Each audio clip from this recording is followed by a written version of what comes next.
Hare Nama Hare Nama eva kevalam Kalo nasteva nasteva nasteva gatiranyata.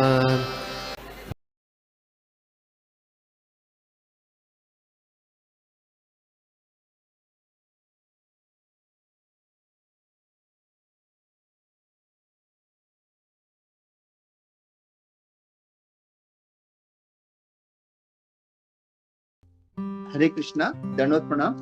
बहुत बहुत धन्यवाद माता जी। सुंदर आपका भगवान का दिया हुआ एक सूर इतना सुंदर है, बहुत ही spiritual.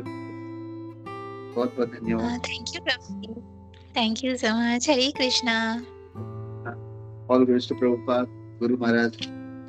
All goes to Hare Krishna. तो सभी का स्वागत है आज के श्रीमद् भागवतम हमारा ऑनलाइन साधु संघ सेशन में। तो सभी वैष्णव के चरणों में दंडवत और आपका आशीर्वाद देते हुए मैं आज हम देखेंगे श्रीमद् भागवतम का तीसरे स्कंद का 17 अध्याय श्लोका क्रमांक 14।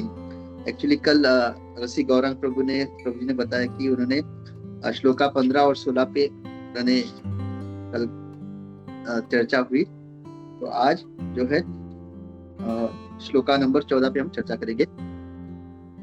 ओम ज्ञानतिमिरान्धस्य ज्ञानाञ्जनशलाकया चक्षुरुन्मिलितं येन तस्मै श्री गुरुवे नमः। श्री चैतन्य मनोभीष्टं स्थापितं येन भूतले स्वयं रूपकदामयं ददाति स्वपदान्तिकं। नमः ओम विष्णुपादाय कृष्णप्रेष्ठाय भूतले श्रीमते भक्ति वेदांत स्वामिनिति नाम्ने। नमस्ते सारस्वती देवी गौरवाणी प्रचारिणे निर्विशेष शून्यवादी पाश्चात्य देश तारिणे। जय श्री कृष्ण चैतन्य प्रभु नित्यानंद श्री अद्वैत गदाधर श्रीवासादि गौर भक्त वृंदा। हरे कृष्णा कृष्णा कृष्णा हरे हरे हरे राम राम राम हरे हरे। ओम नमो भगवते वासुदेवाय। ओम नमो भगवते वासुदेवाय। ओम नमो भगवते वासुदेवाय। तो ग्रहान पुण्यात्मनान अन्ये गणांश्चापि दीपिताः अतिचेरुर्वक्रगत्या युद्धश्च परस्परम्। ट्रांसलेशन एंड परपट, अनुवाद और तात्पर्य कृष्ण कृपा मूर्ति जगत गुरु श्रील प्रभुपाद द्वारा। श्रील प्रभुपाद की जय। Ominous planets such as Mars and Saturn shone brighter and surpassed the auspicious ones such as Mercury, Jupiter and Venus, as well as number of lunar mansions. Taking seemingly retrograde courses, the planet came in conflict with one another. Purport: the entire universe is moving under the three modes of material nature. Those living entities who are in goodness are called the pious species, pious land, pious trees, etc. It is similar with the planets also. Many planets are considered pious and others are considered impious. Saturn and Mars are considered impious. When the pious planets shine very brightly, it is an auspicious sign, but when the inauspicious planets shine very brightly, this is not a very good sign.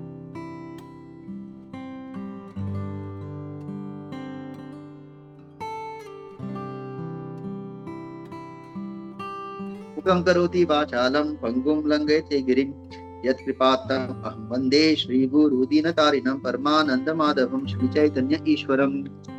हरे कृष्णा। तो ये अध्याय का नाम क्या है? The victory of Hiranyakashipu. तो जैसे हमने काफी टाइम से हम लोग चर्चा कर रहे हैं, जैसे दीति माता के गर्भ से जो उत्पन्न जो संतान थी और कोई नहीं बल्कि भगवान के पार्षद जय विजय, जिनको शाप मिलने के कारण अभी जो उनका पहला जो जन्म है हिरण्यक्ष और हिरण्यकशिपु। और तो यहाँ पे हम लोग जानते हैं कि ये जो भौतिक जगत है ये द्वंद्व का जगत है। यहाँ पे हर चीज द्वंद्व, मतलब सुख दुख, जय विजय, जैसे नाम है जय विजय, लाभ हानि। तो उसी तरह से शुभ और अशुभ यहाँ पे निरंतर चलते रहता है। और जैसे हम जानते हैं कि ये जो जब कोई किसी का जन्म होता है तो जो कुंडली बनाते हैं और उस कुंडली के द्वारा हम देखते हैं कौन से ग्रह किस घर में है। तो जैसे थोड़ा हम लोग देख लेते हैं, जैसे इंग्लिश में मर्क्यूरी का नाम है बुध, वीनस शुक्र, मार्स मंगल, जुपिटर बृहस्पति, जो Saturn Shani, Uranus Arun, Neptune Varun, जो हम जहाँ पे हम लोग रह रहे हैं अर्थ भूमि देवी, और प्लूटो का ऐसा मैं नाम ढूंढ रहा था संस्कृत में तो मिला नहीं, लेकिन काफी लोग उसको यम ग्रह भी कहते हैं। यम ग्रह यानी मतलब ये प्लूटो जो है नीचे की मतलब तो यम ग्रह। तो उसी तरह से हम अगर हम देखेंगे हमारा पूरा जो वैदिक लाइफस्टाइल है सनातन धर्म का, मतलब इट इज पूरा विज्ञान है, विज्ञान साइंटिफिक। जब तक हम लोग इस अभी जो 21st सेंचुरी जो हमारा ऑलमोस्ट आफ्टर जब ये क्या कहते हैं पाश्चात्य देश का जब संस्कृति भारत देश में आने लगा, तब हमको क्या होने लगा, हमको अपना जो संस्कृति है, ये जो पूरा वैदिक नॉलेज है, एस्ट्रोलॉजी, ये सब हम क्या करने लगे, उसको अंधविश्वास का नाम देने लगे, राइट।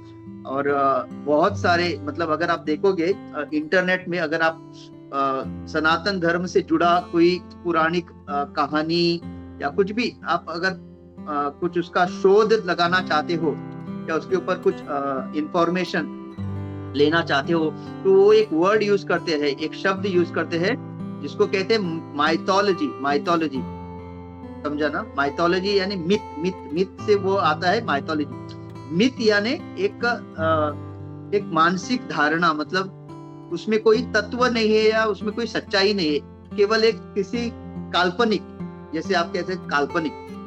तो ये जो है पाश्चात्य देश के जो लोग हैं जिनको सनातन धर्म को बढ़ाना नहीं है, मतलब सनातन धर्म को खंडन करना है, तो ऐसे लोगों ने ये सारे शब्द का प्रयोग किया, काल्पनिक, मिथोलॉजी, एक ब्रह्म।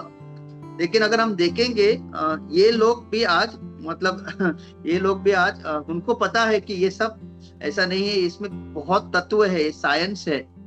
इसकी वजह से अभी हम जो कुंभ मेला देख रहे हैं, कुंभ मेला, वो कहते हैं कि एक जो अभी जो सारे ग्रह जो एक लाइन में आए हैं, तो मैं देख रहा था वो मतलब ऐसा कहा गया था कि जो 25 जनवरी जो दिन था, 25 जनवरी, उस दिन ये पूरा जो कॉन्स्टलेशन थे एक लाइन में, मतलब और ये सब मतलब ये जो हुआ है वो अगला कब होगा, नेक्स्ट आफ्टर 144 ईयर्स, ऐसा जो पूरा ग्रह एक लाइन में जो आए हैं, मतलब बहुत ही मतलब शुभ भी है, और मतलब एक ऐसा जो होगा अगले बार, मतलब और कहीं क्या कहते हैं आफ्टर हंड्रेड्स ऑफ ईयर, मतलब 144 ईयर। तो उसकी वजह से काफी सारे लोग, भारतीय तो छोड़िए, मतलब हर जितने भी पूरे विश्व में जितने भी अलग अलग देश है वहां से लोग आ रहे हैं। और वो जो शाही स्नान, जहाँ पे तीनों नदियां, जो पवित्र नदियां हमारी है, गंगा, यमुना, सरस्वती, ये सारे जो एक संगम जहाँ होता है, और कहते हैं कि इस दौरान जो भी वहां पे स्नान करेगा, और उसको कहा भी जाता है शाही स्नान, रॉयल बाथ, तो जो करेगा बहुत ही मतलब ऑस्पिशियस, बहुत ही शुभ इसको माना जा रहा है।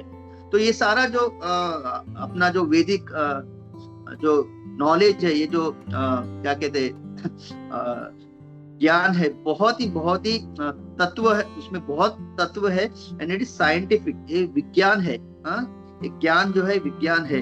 और हमारे जो पूर्वजों ने, हमारे जो ऋषि मुनि, हमारे जो पूरे, उन्होंने उसको बहुत संभाल के उसको हम तक पहुंचाने का उन्होंने एकदम प्रामाणिक प्रयास किया है। और हम बहुत भाग्यशाली है कि अभी भी इस ज्ञान का मतलब हमारे जीवन में वो ज्ञान है। आगे चल के कलयुग में, जैसे कलयुग और मतलब पूरे अपने सीमा में चरम सीमा पे आएगा, तब क्या होगा, वो इस ज्ञान लुप्त होगा। अभी हम लोग देख रहे हैं, मतलब अभी हमारे भारतीय जो बच्चे हैं, मॉडर्न एजुकेशन जो ले रहे हैं, they also feel it is, मतलब उनको लगता है ये सब कुछ ये नहीं है, उसमें कोई like it is blind faith, but ये ब्लाइंड फेथ नहीं है।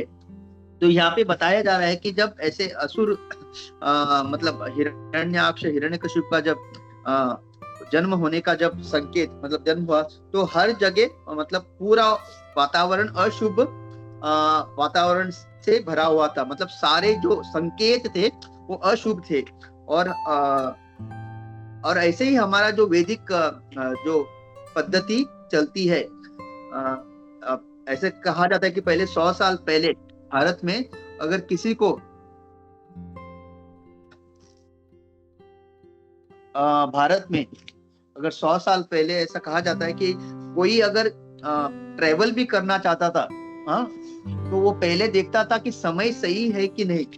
मतलब ऐसा, मतलब हर चीज देख के मुहूर्त के हिसाब से की जाती थी हर कार्य। जैसे हम देखते हैं कि शादी विवाह घर प्रवेश ये सारा हम लोग ऐसे ही नहीं करते कि लड़का लड़की पसंद आई और चलो कल शादी, नहीं, हर चीज मुहूर्त देख के। उसी तरह से इवन अगर किसी को कहीं ट्रेवल भी करना होता पहले, तो वो लोग देखते थे कि समय सही है क्या नहीं।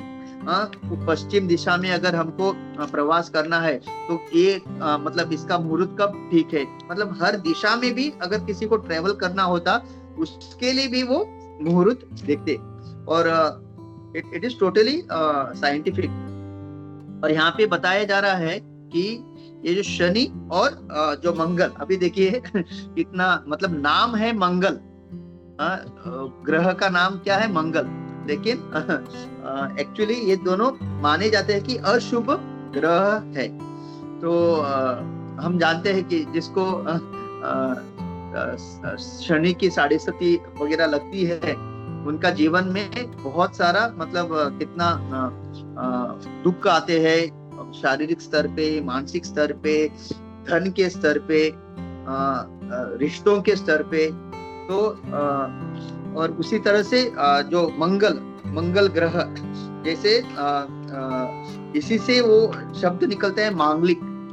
तो हमको पता है अगर किसी की कुंडली में, अगर किसी स्त्री के कुंडली में मांगलिक अगर मतलब मंगल दोष है, तो वो मांगलिक होने के कारण उसको भी वर ऐसा ढूंढा जाता है जिसके कुंडली में ये मांगलिक दोष है, ताकि जब दोनों का विवाह होगा तो कोई मतलब चांसेस कम है कि कुछ अनहोनी ना हो। तो ऐसे कहते हैं कि अगर कोई मांगलिक जिसके कुंडली में है, मैं एक्सपर्ट नहीं हूँ, जस्ट जो थोड़ा बहुत कहते हैं half knowledge is very dangerous, but गुरु कृपा से मैं जो भी कहने का कोशिश कर रहा हूँ, hope it doesn't create confusion या कुछ। तो कहते हैं कि मांगलिक दोष जिसको होता है स्त्री को, तो अगर वो किसी ऐसे पुरुष से शादी करते हैं जिसका वो नहीं है, तो चांसेस है कि शादी के बाद जो वर है उसका मृत्यु हो सकता है। तो all this is very scientific.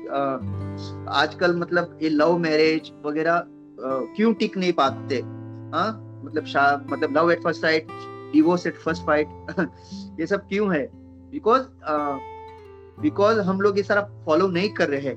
We are not seeing compatibility, हम लोग नहीं देख रहे, क्योंकि प्यार जो है इट इज एक्चुअली नॉट प्यार, it is lust, it is just attraction. एक दूसरे को देखा, एक्सटर्नली खूबसूरती के ऊपर हम मतलब पागल हो जाते हैं, शादी कर लेते हैं। और जब ये जो इंजॉयमेंट जो है, मैथुन का जो इंजॉयमेंट जब खत्म हो जाता है, फिर वो लोग उनके डिफरेंसेस, झगड़ा, ईगो, ये सब, तो ये सब कारण। तो compatibility is very very important. इसलिए कितने गुण मिलते हैं, देखते हैं ना, दोनों का हॉरोस्कोप लाके मिलाते हैं और फिर देखते हैं कि हाँ दे आर कंपैटिबल, इतने जितना ज्यादा गुण मिलता है उतना मतलब इट इज गुड। तो हमारे सनातन वैदिक लाइफ, मतलब हमारे वैदिक जो भी हिंदू है अभी भी वो फॉलो करते हैं, it is very very important. नहीं फॉलो करते हैं तो इट इज वेरी वेरी मतलब क्या कहते हैं नॉट गुड, आगे चल के प्रॉब्लम्स होती है। तो हम जो आध्यात्मिक क्या कहते हैं कृष्णा कॉन्शियसनेस, कृष्ण भावनामृत को जो फॉलो कर रहे हैं, हमारे लिए कितना इम्पोर्टेंट है। तो so basically it is important for us also because it is शास्त्रिक। ऐसा नहीं कि ये मन गढ़क या किसी ने ऐसे ही बनाया, this is also shastra. Only thing हम लोग as a spiritual practitioner, sadhaka, हम इसको मानते हैं और इसको जीवन में अपनाते भी है, और जितना जरूरी है उसको हम फॉलो करते हैं और करना भी चाहिए। क्योंकि हम लोग अभी भी पूरी तरह से शुद्ध नहीं है, अभी भी हम लोग प्रैक्टिसिंग स्टेज में है। हमारा चैंटिंग भी अभी भी शुद्ध नाम या नाम हवास के लेवल पे नहीं है। वी आर अभी भी अपराध युक्त नाम हम लोग चैंट कर रहे हैं। तो because of all this reasons we have to follow this जो शास्त्र का दिया हुआ एक सारा जो है। तो हम देख सकते हैं कि ये शनि और जो मंगल ग्रह किस तरह से मतलब अशुभ है, बट इन अ सेंस अगर आप देखेंगे इस द्वंद्व की दुनिया में शुभ अशुभ क्यों भगवान ने बनाया है, तो हम देखते हैं अगर आप पॉजिटिवली अगर आप किसी को कुछ बताओगे, मतलब हरे कृष्ण महामंत्र जप करने से आपका पाप नष्ट होते हैं, आपका चेतना शुद्ध होती है, आपकी भगवान के प्रति आसक्ति बढ़ती है, ये एक आपका जीवन शुद्ध होता है, ये सब अगर आप बताओगे तो नोबडी विल टेक इट, मतलब किसी को उसमें उतना इंटरेस्ट नहीं आता। उसी जगह अगर आप बोलो आज सूर्य ग्रहण है, कि सूर्य ग्रहण के दिन ऐसा हो सकता है वैसा हो सकता है, मतलब जो माताएं गर्भवती होती है उनको भी बहुत चेतावनी दी जाती है। और मतलब नेगेटिविटी, मतलब अगर के द्वारा अगर आपको बताया गया कि आज का दिन बहुत ये है, ये वगैरह मत करो, तो लोग सीरियसली उसको ले लेते हैं। क्यों? क्योंकि उनको डर है कि अगर ग्रहण के दिन अगर मैंने कुछ गलत किया तो ऐसा होगा वैसा होगा। लेकिन इसकी वजह से भगवान ने क्या किया है, जैसे चैतन्य महाप्रभु ने किस दिन अवतार, किस दिन उन्होंने प्रकट हुआ, उस दिन चंद्र ग्रहण था, राइट, सूर्य ने चंद्र ग्रहण था।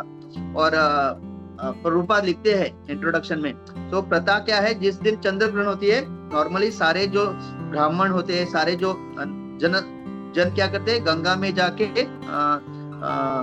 स्नान करते हैं और जोर जोर से हरे कृष्ण महामंत्र का जो है उच्चारण करते हैं। तो उस और महाप्रभु को अपना जो कार्य है, कलयुग धर्म का जो कार्य हरे नाम संकीर्तन, उसका संकेत देना था कि मैं क्यों आ रहा हूँ। तो चैतन्य महाप्रभु इसीलिए ऐसे टाइम पे अवतरीन हुए जिस दिन चंद्र ग्रहण था। और पूरा जो प्रभुपाद कहते हैं, पूरा जो भारत या जो बंगाल में जितने भी लोग थे, आई थिंक फुल प्रभुपाद लिखते हैं इंडिया में सारे लोग उस दिन जो है स्नान कर रहे थे गंगा में और जोर जोर से हरे कृष्ण महामंत्र का उच्चारण कर रहे थे। So it is like making the best out of the, मतलब मेकिंग द मतलब वर्स्ट डील, मतलब जितना बुरा है उसमें से कितना अच्छा।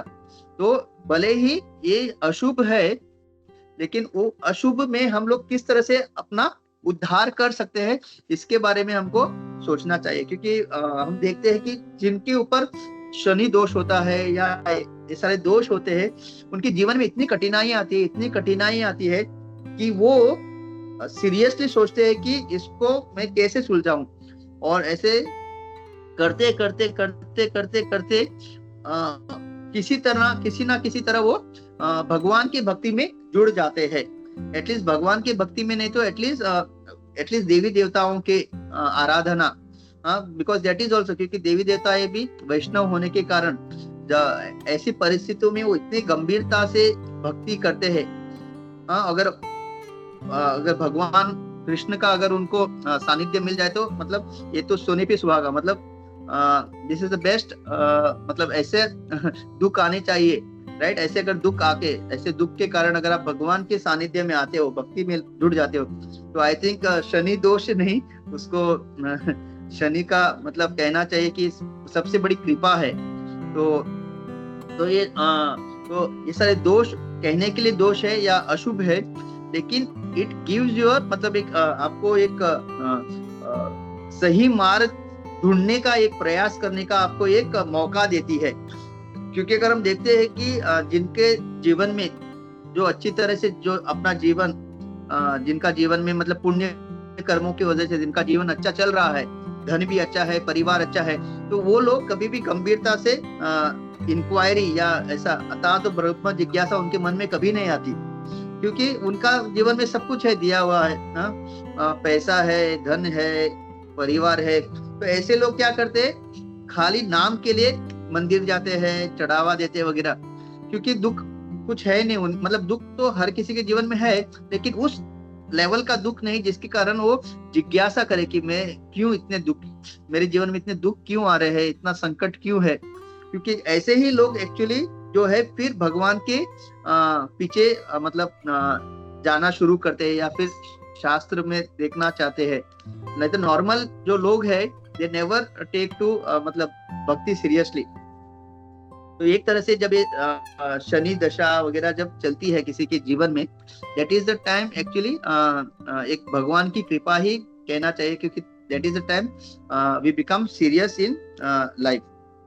और इसलिए कहते हैं कि मतलब बहुत ही एक अच्छा महाभारत के श्लोक, नहीं आई थिंक पद्म पुराण में ये श्लोक है, यथा धेनु सहस्रेषु वस्तो विन्दति मातरम तथा पूर्वकृतम कर्म कर्तारम अनुगच्छति।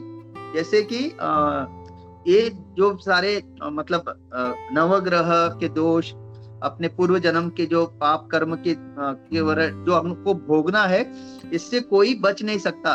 तो कैसा उदाहरण दिया है, जैसे 1,00,000 अगर गैया है, हाँ, उसमें जो वत्स है, जो बछड़ा है, वो अपनी माँ को ढूंढ निकालेगा। इवन अगर 1,00,000 गाय भी अगर है, हाँ, तो उस 1,00,000 गाय में से बछड़ा जो है अपनी माँ कौन है उसको ढूंढ निकालेगा। उसी तरह से तथा पूर्व कृतम कर्मा, तो हम लोगों ने जो जो अपने कर्म किए हैं, पूर्व जो अपने कर्म है, पापमय कर्म हो या पुण्यमय कर्म, आप कहीं पे भी हो, अभी आज आपने भारत देश में जन्म लिया है और आपके जो भी आपके कर्म है, और आप हो सकता है अगला जन्म आपका यूएसए में हो, तो ऐसा मत सोचिए कि मैंने जो भी अपने पाप कर्म इंडिया में किए थे, लेकिन अब मैं यूएस में पैदा हुआ हूं तो इंडिया टू यूएस कैसे आएगा। नहीं, ये जो अपने पाप में कर्म है ना, तथा पूर्व कृतम कर्म कर्ता राम वो उस व्यक्ति को, उस जीव आत्मा को ढूंढ के निकालेगी और उसको उसका फल देगी। अगर पुण्य किया है तो पुण्य कर्म पुण्य फल, अगर पाप किया है तो पापमय कर्म देगी ही। तो ये सारा जो भगवान ने आयोजन किया हुआ है, ये जो ये सारे ग्रह, शुभ ग्रह, अशुभ ग्रह, ये सब किसको इसके बारे में ज्यादा सोचना है, जो भगवान की भक्ति न करते हुए कर्म कांड में फंसा है, या फिर जो नास्तिक है। कर्म कांड वाले क्या करते हैं, अपने कर्म इस तरह से करते हैं कि जितना हो सके पुण्य अर्जित करे, पुण्य अर्जित कर करके उनका केवल उद्देश्य क्या है भक्ति का, कि एक हाथ दो एक हाथ लो, तो मैं 10 नारियल चढ़ाऊंगा, इसके बदले में आप मुझे 10 फ्लैट दो। मैं तो हर चीज के पीछे उसका हेतु, हेतु की नहीं, पूरे हेतु के साथ वो लोग कर्म करते हैं। इसके वजह से उसको भागवतम में कहा गया है, क्या कहा गया है, कैतव धर्म। ये जो शास्त्र के अनुसार कर रहे हैं वो लोग, कर्म कांड यानी शास्त्र के अनुसार, it is not against the scriptures, पूरा शास्त्र के अनुसार। बट उसको चीटिंग रिलीजन क्यों कहा गया है, क्योंकि इट इज नॉट सेल्फलेस, उसमें हेतु रख के कर्म कर रहे हैं, इसकी वजह से। और जो नास्तिक है वो तो कहता है मैं भगवान को नहीं मानता, भगवान है ही नहीं, मैं ही हूँ, मैं ही करता हूँ, मैं कर्म करता हूँ। और तो ऐसे लोगों के लिए तो क्या होता है, तो जो नास्तिक है वो, और जो पाप कर्म करते हैं वो पाप पाप का भागीदारी बनते हैं, और जो पुण्य कर रहे हैं वो पुण्य अर्जित करते हैं। तो ये दोनों लोगों को जो है अब उनके अनुसार जो ये पूरा जो ये पृथ्वी का जो ग्रह, उस अनुसार उनका अगला जन्म जब बनता है, या फिर इसी जन्म में जो वो भोगना पड़ता है उनको, पाप या पुण्य, तो हम देख सकते हैं कि उसमें भगवान ने जो योजना बनाई हुई है, राइट, उस योजना के अंतर्गत वो क्या करते हैं, या तो पाप के भागीदारी बनते हैं या पुण्य के भागीदारी बनते हैं। लेकिन अगर हमको इससे बचना है तो देयर इज अ कलयुग में एकदम शॉर्टकट है, और वो है भगवान की शुद्ध भक्ति। जो भगवान की जो शुद्ध भक्ति करते हैं उनको ना पाप का कर्म लगता है ना पुण्य का, क्योंकि उनका जो कार्य है वो कैसे होता है, भगवान को केंद्र में रख के। तो इसकी वजह से ये सारा जो उल्लेख है ये, और ये जो पूरा एस्ट्रोलॉजी है, ये सारे नवग्रह, ये सारा शुभ अशुभ, दिस इज ऑल रियलिटी।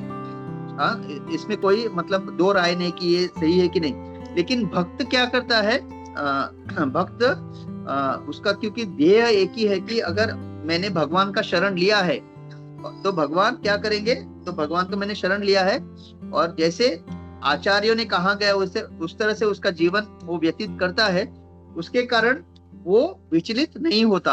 अगर उसके जीवन में दुख आते भी है, क्योंकि आएगा, ये दुखालम अशाश्वतम है, भगवान ने कहा गया ये द्वंद का जगह है, ये जो भौतिक संसार है द्वंद का जगह है।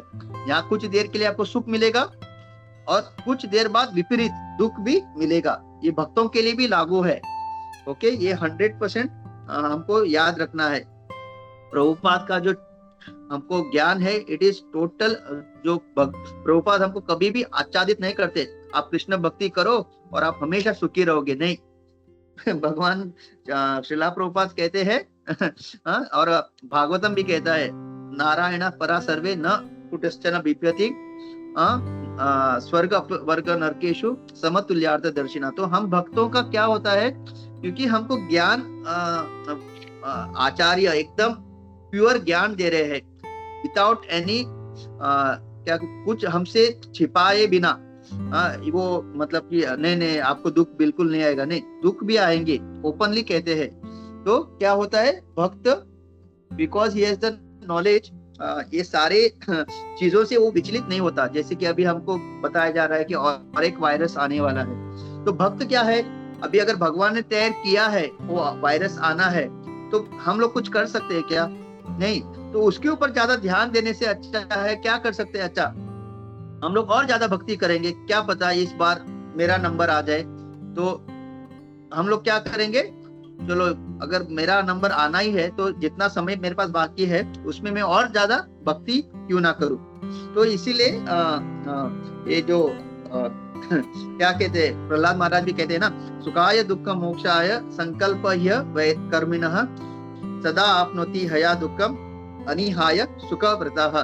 तो ये सुखाय दुख मोक्षाय, सो जो कर्मी लोग होते हैं वो तो केवल उनका दो ही लक्ष्य होता है, जब तक जी रहे किसी तरह किसी केवल सुख और सुख का प्राप्ति हो, और जब वो उनकी पूरा प्रयास विफल हो जाता है तो फिर वो बोलते अरे यहाँ पे सुख है नहीं, अभी क्या चाहिए, मोक्ष चाहिए।